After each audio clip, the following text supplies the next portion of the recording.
Halo, assalamualaikum warahmatullahi wabarakatuh ya. Gimana kabarnya teman-teman semua? Mudah-mudahan sehat selalu ya, amin. Oke, dalam video saya kali ini saya mau berbagi cara bagaimana mengatasi kulkas ya. Kebetulan saya baru dapat pasien ini, tadi baru dijemput. Ini kerusakannya atasnya dingin tapi bawah nggak dingin ya. Oke, coba kita buka.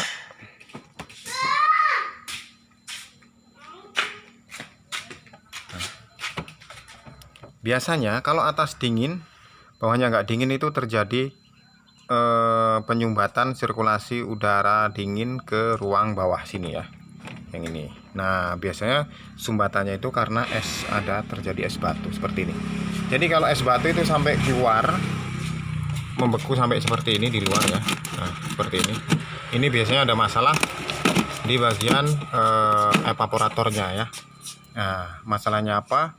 Di evaporatornya itu penuh dengan es batu ya, jadi tidak ada pencairan es yang terjadi ya, karena di evaporator itu ada juga pemanasnya ya. Jadi ketika membeku dia tidak dicairkan sama pemanasnya atau sama heaternya ya. Nah, ini disebabkan karena sensor bimetalnya itu biasanya sudah bermasalah. Oke, kita coba buka. Oke, cara bukanya ya. Ini ada dua lubang. Ini ada baut dua. Kita buka dulu ya.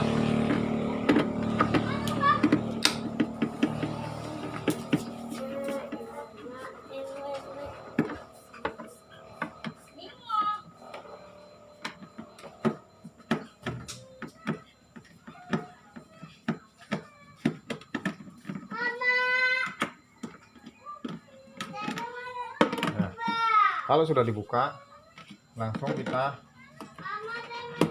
tarik ya dari bawah sini biasanya ya.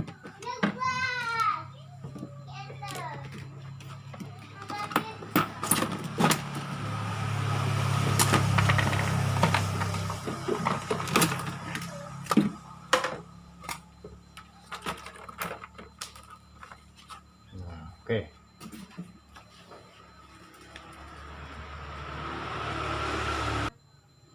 Nah, di evapnya sudah bersih ya es batunya, karena sudah lama ya ini ya. Dari tadi udah mencair dengan sendirinya ya, bukan dengan pemanasnya ya. Jadi di mana sensor bimetalnya itu? Nah, sensornya itu ini. Nah, ini biasanya kalau kita buka, ya kan? Ini kalau kita buka itu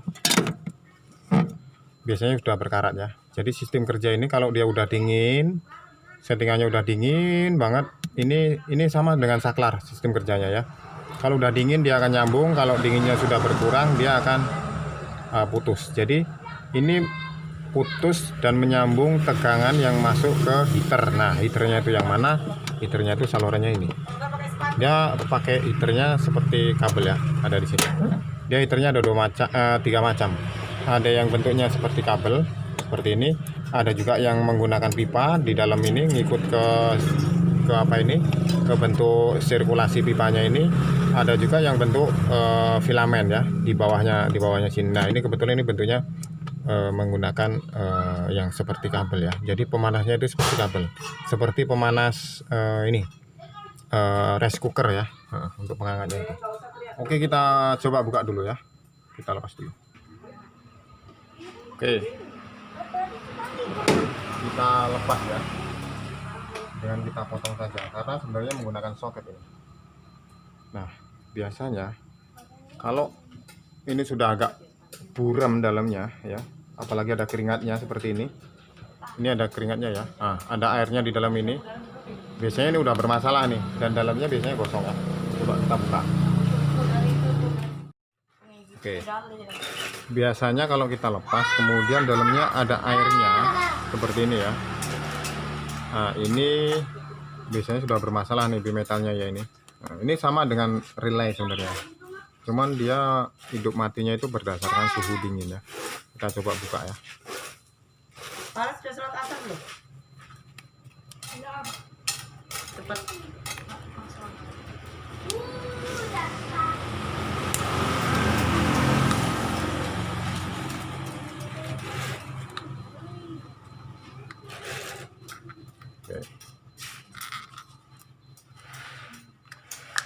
Coba kita buka ya,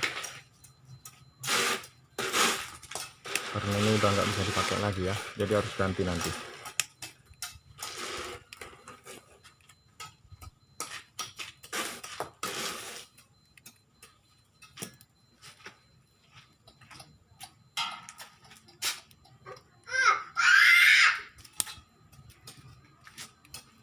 Kalau ini sudah berkarat ya, itu sudah jelas tidak berfungsi ya. Nah, ini agak susah bukanya. Nah, ya seperti saya bilang tadi, kalau dalamnya sini sudah berkarat ya. Nah, ternyata betul lah, ini udah berkarat, udah hitam ya. Seharusnya lapisan ini sama dengan ini warnanya ya, masih stainless ya. Nah, jadi harusnya bisa cetik-cetiknya gitu dia. Tapi ini sudah seperti ini ya, sudah gosong ya. Sudah gosong karena udah masuk air, akhirnya dia berkarat ya. Nah, dalamannya itu seperti ini, dia seperti saklar, seperti relay ya.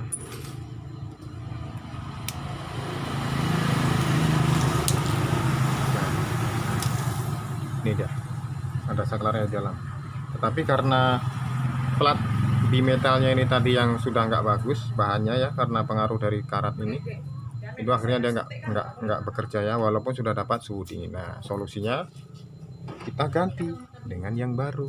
Nah, ini kita belikan ini ya, cuman 30.000 ya. Nah, kita ganti. Nah ya, kita potong, nanti kita pasangkan ya. Oke, ini tinggal kita ganti ya. Kita kupas kabelnya yang lama ini.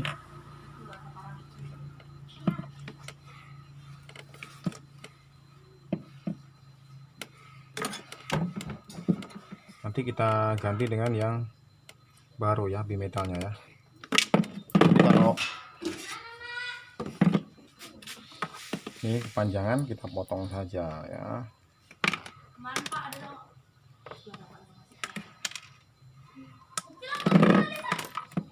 Oke, kita sambung. Sebenarnya bagusnya itu disambung menggunakan solder ya, disolder, karena ini nggak pakai soket ya. Oke, jangan lupa kalau sudah disambung kayak gini, disolasi ya, solasi supaya tidak nempel ke ini. Kalau nempel ke ini nanti kita megang bodinya bisa setrum ya. Nah, jadi harus hati-hati ya. Kalau misalnya nggak dibawa ke tukang servis kulkas, misalnya mau diganti sendiri bisa. Jadi inti dari masalahnya adalah kulkas yang 2 pintu, atas bawah, atasnya dingin ya kan, tapi bawahnya nggak mau dingin. Nah, itu biasanya buntu sama es batu di lubang sirkulasi apa sini, sirkulasi udara ya, karena dinginnya ini kan menggunakan kipasnya ini di sirkulasi ya. Nah itu. Oke, kalau sudah seperti ini, kita posisikan ini seperti semula ya, di sini. Nah, oke, kalau sudah seperti ini tinggal kita coba. Tapi ini kalau udah seperti ini bisa dibilang 90% pasti kembali normal ya, karena permasalahannya sudah jelas ya. Ya, tapi bukan berarti langsung ganti ini terus ada nggak apa langsung 100% jadi, itu belum tentu ya, karena masih ada komponen-komponen lain yang mempengaruhi juga ini tidak bekerja ya. Tetapi dengan mengganti ini rata-rata servis yang saya lakukan itu sudah jadi ya, karena memang bimetalnya nggak bekerja ini ya, jadi nggak menghidupkan heaternya ya kan. Ini ada saluran heaternya, ini kabel 2 nih. Nah itu jadi dia nggak mencair es yang ada di sini, karena kalau di sini timbul es itu tidak ada udara yang terisap ya, karena udara yang terisap itu dari ruang bawah, sirkulasinya tertutup sama es. Nah, jadi setelah udah kita pasang, kita tutup lagi ya, karena itu tadi seperti yang saya sampaikan tadi, bahwa sirkulasi udara itu melalui kipas. Kipas itu menghisap udara dari bawah. Dari bawah udaranya itu melalui celah-celah ini ya, terisap. Ya, melalui celah-celah evaporatornya ini, sirip-siripnya ini, dia dingin, diisap, kemudian disemburkan ya, disemburkan nah ke lubang ini. Nah, dari lubang sini, dari lubang ini tadi, nah ini keluar udara dingin ke sini ya. Nah, ke sini, ke sini, ke sini. Nah, kemudian yang ke bawah itu melalui lubang ini. Nah, ini ada lubangnya di sini. Nah, di sini dia. Nah, ini dah. Nah, ini dari lubang sini ya. Udaranya masuk, kemudian turun ke bawah, kemudian disap lagi ke atas melalui kipas ini. Nah, disirkulasi. Nah, ini juga perlu diperhatikan nih. Kalau seret seperti ini harus kita lancarkan dulu ya. Biasanya cukup dikasih oli sudah bisa ini. Oke. Nah, dan ini sudah saya buka ya. Kalau misalnya rasanya seret ya kan, ini dikasih oli sini ya. Kasih oli agak 2 atau 3 tetes. Dengan cara kita buka ini ya.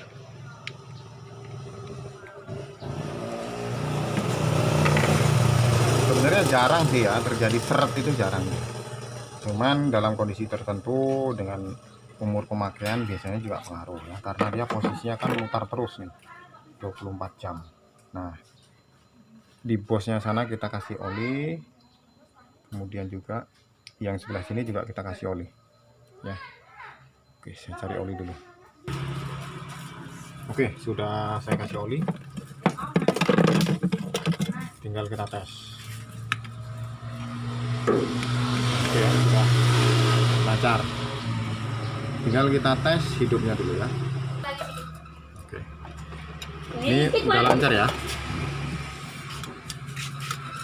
Kalau belum lancar, olinya ditambahin ya.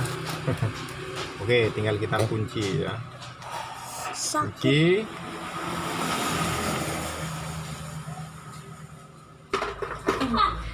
Oke, kita coba dulu ya. Coba yang listrik, tolongan dulu. Nah, putar berarti sudah normal ya. Tinggal kita pasangkan ke kedudukannya ya. Baru nanti kita coba lagi. Oke, kita pasang bautnya ya.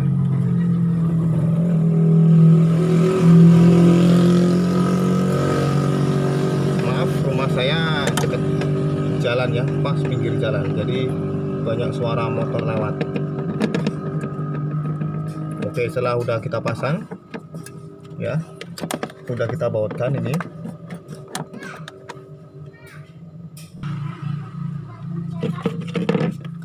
Oke, kita pasang lagi bimetalnya ya.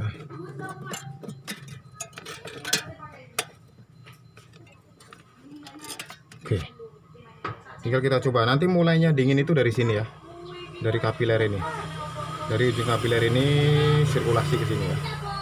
Kemudian di sini akan timbul bunga es, kemudian dihisap udara dari bawah ya, dingin, dihisap, semburkan lagi, terus disirkulasi. Seperti itu kerjanya. Kita coba ya.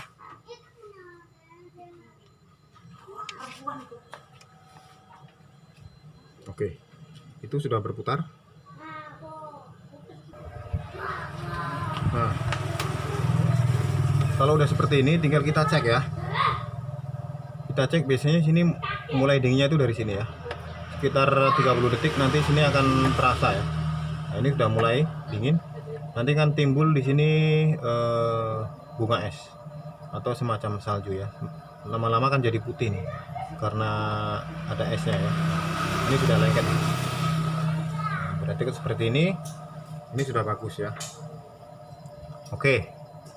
Jadi untuk kerusakan ini ya, itu ditandai biasanya dengan terjadinya bawah nggak dingin tapi atasnya dingin ya. Atasnya bisa beku tapi bawahnya nggak dingin sayurnya ya. Yang bisa beku cuman ruang atas saja. Nah, itu biasanya terjadi bermasalah dengan ini. Jadi pencair bunga es yang ada di sini ini tidak bekerja ya. Karena di bawah sini ada heaternya. Ketika dia panas, dia akan mencairkan es-es yang ada di sini. Makanya nanti di belakang itu akan timbul air ya. Nah, tandanya seperti itu. Kalau di belakang itu masih airnya mau ngalir di tampungan bak belakang, ya itu berarti masih normal ya heaternya. Tapi kalau udah nggak mau ngalir, kering gitu aja, tapi di sini dingin, nah itu udah jelas pasti bimetalnya ini bermasalah ya. 90% di bimetal. Tapi ada juga faktor lain, karena kalau yang sistem defrost ini dia ada lagi namanya temper defrostnya, tapi itu jarang rusak ya. Yang sering kena itu ini. Oke. Jadi bak airnya ada di belakang. Nah, ini bak airnya yang ada di belakang ya, penampung air. Jadi kalau di sini ini ada airnya ya, itu normal. Ya, airnya mau bertambah itu normal. Tapi kok di sini kering sama sekali, itu biasanya itu tidak normal karena di sini ada ini. Di sini ada selang pembuangannya ya. Ini dah. Nah, ini. Nah, ini. Ini selang pembuangan air dari atas ya. Nah, oke. Teman-teman sudah jelas ya, tinggal saya tutup. Tinggal kita coba 1 malam ya. Oke. Oke, sudah saya tutup, tinggal kita tes ya, 1 malam saja. Nanti udah ketahuan ini kulkas ini apakah normal atau enggak ya. Dengan cara melihat bak penampung air di belakang itu ada airnya atau enggak ya. Nah, oke deh teman-teman, segitu dulu video saya kali ini. Kalau ada yang mau ditanyakan seputaran masalah kulkas, kerusakan kulkas, boleh ya. Atau masalah AC, mesin cuci ya, masih dunia servis elektronik, insya Allah sebisa mungkin nanti kita bantu ya. Jadi untuk mengirit pengeluaran lebih baik dicek dulu ya, ya. Untuk kasus kulkas seperti yang saya buat videonya ini. Oke, terima kasih teman-teman semua sudah menonton ya. Jangan lupa dukung channel saya ya. Oke, harapan saya selalu buat Anda semuanya. Terima kasih. Assalamualaikum warahmatullahi wabarakatuh.